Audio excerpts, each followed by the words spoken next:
Hi, this is Sarah Marie, and this is my screencast for Module 1, reviewing the salient points of Chapters 1 and 2 of our textbook, Diversity and Equity in the Classroom. In Chapter 1, there were many good points made about cultural diversity and multicultural education. Cultural diversity can be defined as a broad term that includes subcultures such as race, ethnicity, social class, gender, religion, etc.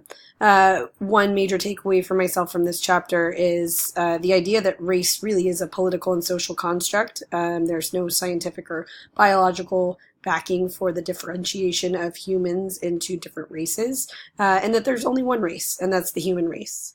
Also, multicultural education really pushes school policies that should be based on equal educational opportunities, pedagogy that builds on student cultural backgrounds, and curriculum materials that affirm students. These school communities should also include parents and guardians.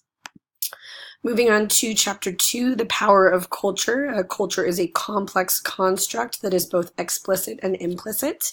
Most children learn about culture from their families. There's a really interesting case study in the textbook about Tracton and Rodeville and the different ways that we socialize babies and to assimilate into our own different cultures.